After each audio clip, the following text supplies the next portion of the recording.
Hey everyone, and welcome back to Study Sesh from Boston Broadcasts, where we take your textbook into the real world, where we bring theory to life. Kind of a bit like magic, I guess. And today's Study Sesh really is actually about magic. More specifically, it's the magic of telling stories across platforms, where a book becomes a movie, becomes a theme park, becomes, a merchandising, money-making machine. This kind of mixed media is called platform-agnostic storytelling. And in a world of multiple platforms and devices where we're all dealing with second or third or even fourth screens, this approach really can work magic. And when it comes to famous stories that this has been applied to, there's really no better example of this than the Harry Potter franchise. Of course, that's also all about magic. And if you haven't seen the movies or read the books, I'm sure you have at least heard of them. And even if you don't necessarily know your Voldemort from your Dumbledore, don't stress. The lessons we can learn from the wild successes of this franchise will jump out at you anyway. So let's dive in. Today we're with our resident media and storytelling guru, Sharita van der Berg. Sharita, welcome and thanks so much for joining us. Thank you. Thanks, Camilla. Thanks for having me. I love this topic, so I'm really glad that I can be here to talk about it. And you also love Harry Potter, right? So this is a 2-for-1 for you. I do. I really, really do. Right. So, Sharita, first up, let's start with the basics. And I want to check with you that I've got my facts straight on platform-agnostic storytelling. What is it all about? And why is it so important these days? So platform-agnostic storytelling, in essence, means that what we're doing is we're taking the story and we're putting it onto multiple platforms. Okay, so multi-platform storytelling. But the key for me here, and it's really important to get this across, is that there needs to be some sort of a golden thread throughout that pulls them all together. So you're taking a story and you're not only putting it on one platform, because the days of doing that are long gone. Okay, we're talking like 10, 15 years ago. These days, I don't do any campaigns on only one platform. So this agnostic storytelling, utilizing the multiple platforms, is really important because we're trying to access a greater variety of people. So trying to get the reach higher, especially like taking into consideration the amount of time that we spent day to day on our phones and just doing all these multiple things where we're taking in so many different platforms. It's important that we put the stories there as well. So if I come back to simply summarizing it, it pretty much means you are being platform inclusive. You are taking the content and putting it on multiple different platforms, taking every medium's nuances into consideration by using the same core story at the end of the day. And if we look at something like the Harry Potter franchise, it is amazingly multiple platform.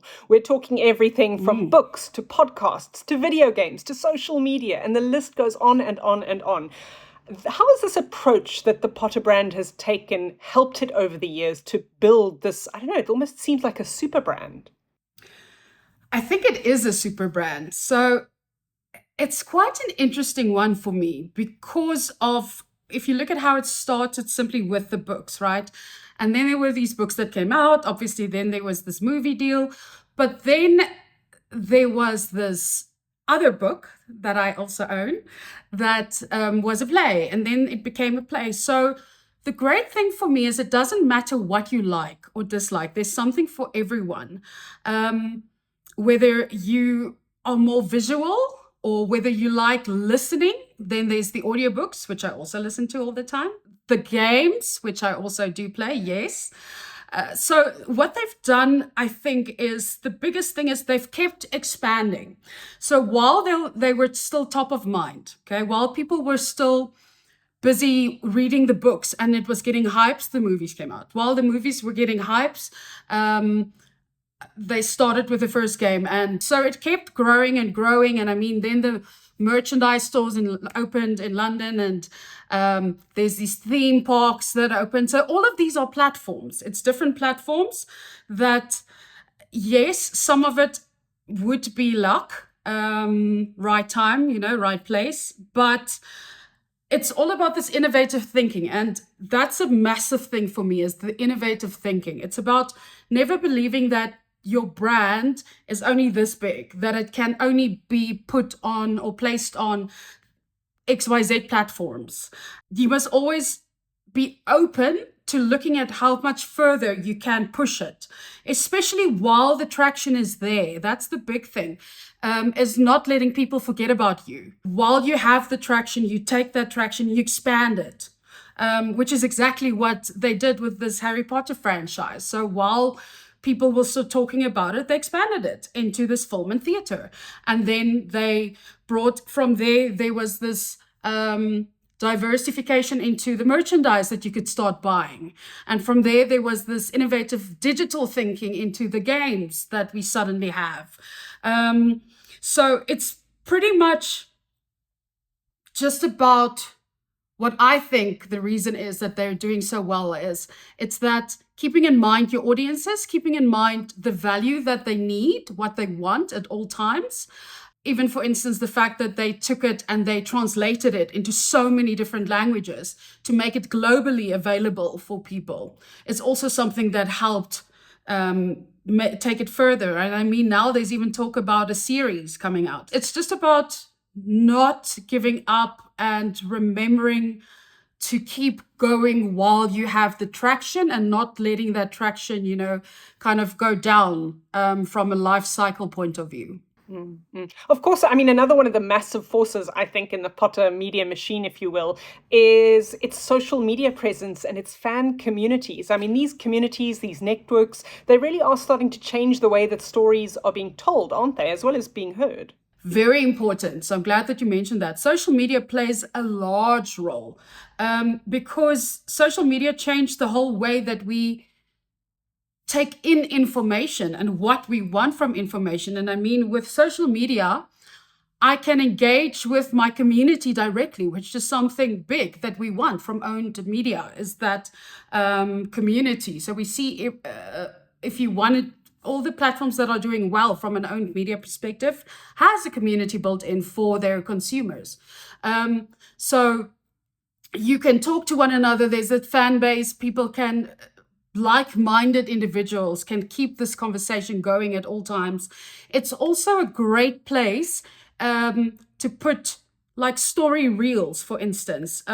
If you want to take this story and like split it up and have like the story arc that kind of goes on. Social media is a wonderful platform to use that for. And you can have a quick turnaround time with it, for instance, in utilizing social media telling. So from a serialized storytelling perspective, like social media is your friend. It's definitely something to utilize there. So you also see that the audiences that gather on social media can have a massive influence, whether it's positive or negative. That's word of mouth where we're sitting today. You have to have a social media presence, and you need to make sure that your social media presence from a brand perspective is positive, and that what people are saying about you, the talkability, is positive. Now, Sharita, if we're talking about telling stories across platforms, I think a really key thing to remember as well is that we can't tell exactly the same story on every platform, right? You talk about the golden thread and this consistency that we do need to keep in the heart of the story, but it's also true that what works on TikTok, for instance, isn't going to work on a theatre stage, right? So what's the trick to adapting stories for different platforms to make them effective on those platforms? Well, you said a key word there, adaptability, being able to adapt. So I've done quite a few campaigns previously where we always have one, like I said, golden thread. So one story, one core message.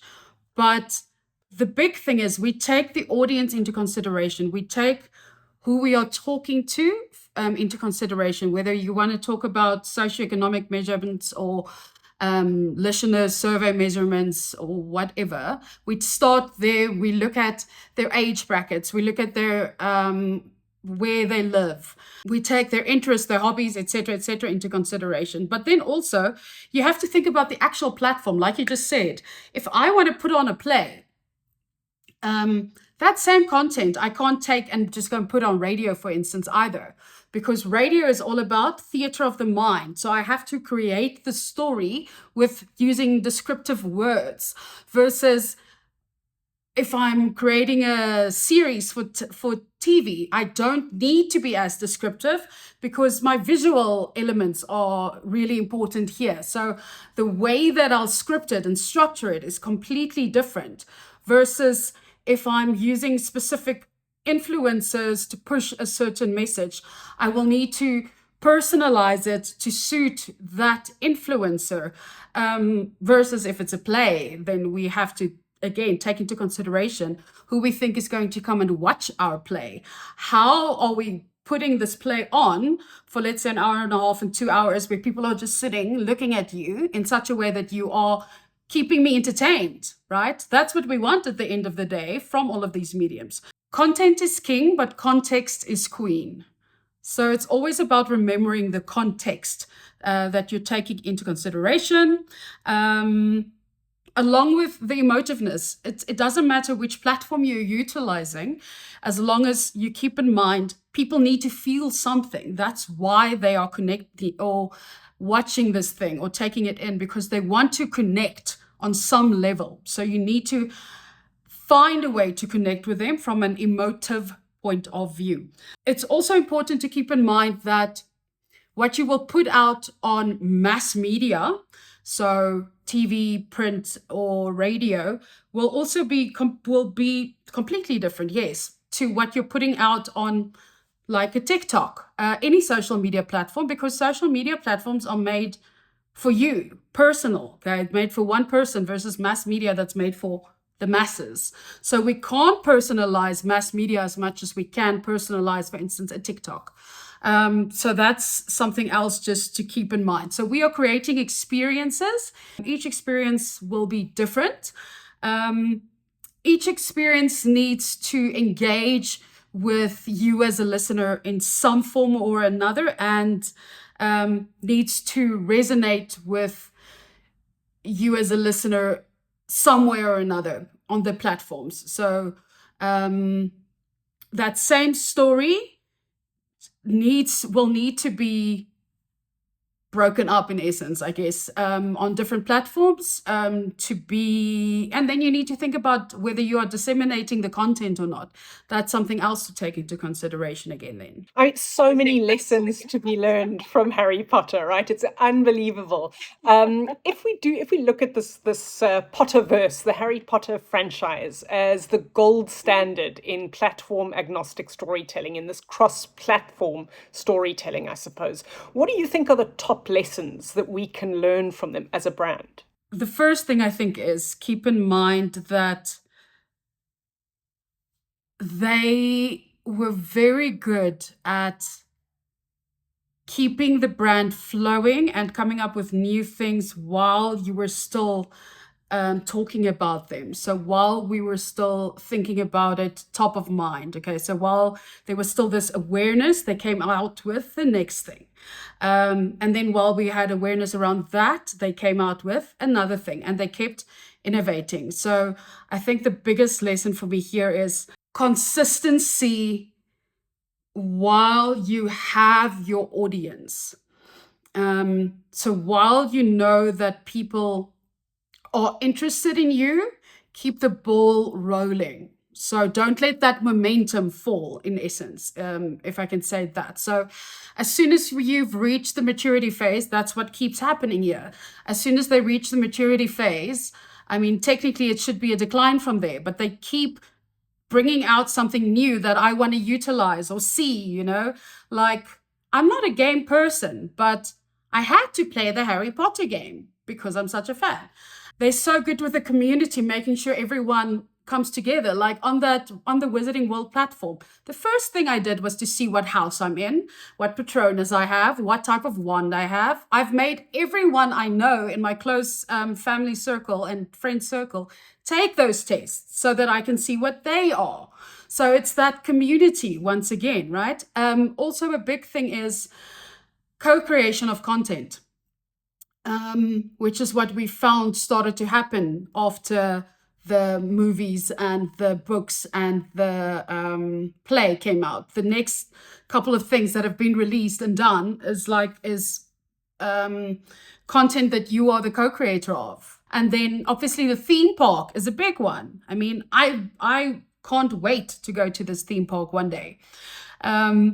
Because it's all part of building this experience. So they keep building on their experiences, making sure to include you as a listener at all times, taking into consideration the different ways that we take in everything around us and the needs of the consumer. Sharita, thanks so much for unpacking all of this for us. I have one last question that I'm interested to hear your view on. We all know that tech is changing at this incredible speed. More and more, we're going to see things like virtual reality, augmented reality becoming, well, a real reality in our lives. How do you think that tech advancements are going to impact storytelling strategies in the future? How might, for instance, the Potterverse adapt to this new kind of technology? So I'm already picturing using a 3D device that I have on, and then Hogwarts is in front of me, and I am walking to like the dining hall, or to, I'm Gryffindor, so walking upstairs to Gryffindor, seeing everything. So I'm already picturing them building this world, which I think is definitely coming. I'm personally very interested in like augmented reality and virtual reality and all of that, because we are there. It's not the case of it's coming in a year or 2 or 3 or 4. We are there currently, right? I mean, there's a program that was written that you can have a 3D hologram on your app, on your phone as an app. It's built so small, right? From a platform-agnostic point of view, from a storytelling point of view, we have to start incorporating this stuff. I mean, if you think back in the day of, what was that game? Pokemon Go, and how the people freaked out. That's the kind of reach that you can get. There's quite a few brands that have started to utilize this, right? Because from a story perspective, you can just immerse yourself so much more in it. If you utilize this, imagine seeing an advert, right, on TV, or let's say an advert of people dancing on TV. Now you're walking down the street and suddenly this thing is being created in front of you by 3D images, right? Like holographic images are doing the exact same thing that you saw on TV. Like, imagine your reaction in that moment. And that's where we're heading. We can start doing things like that. So that you can take that same content and give me a more immersive experience, so that I literally feel like I'm within this thing, so that it's not a case of you're there and I'm here. It's bringing all of us and everything just so much more closer to one another, especially from an engagement point of view. Fascinating stuff, Sharita. Thank you so much for bringing all of this to life for us. Mischief managed, I'd say. And I think it's really becoming more and more clear that the future of storytelling isn't going to be playing out on 1 or 2 or 3 mediums, right? The possibilities are almost endless. And so that means we have to start thinking beyond the traditional. We have to challenge ourselves to craft these stories that can work no matter the platform, and across platforms and across continents around the world. And then we've also got to start telling those stories in more inspiring and creative and above all, engaging ways. So, this has been a fascinating conversation. Thanks so much for your time, Sharita. Thank you so much, Camilla. And thanks to you, everyone, for joining today's Study Sesh. See you next time for more deep dives into your learning journey with Boston Broadcasts.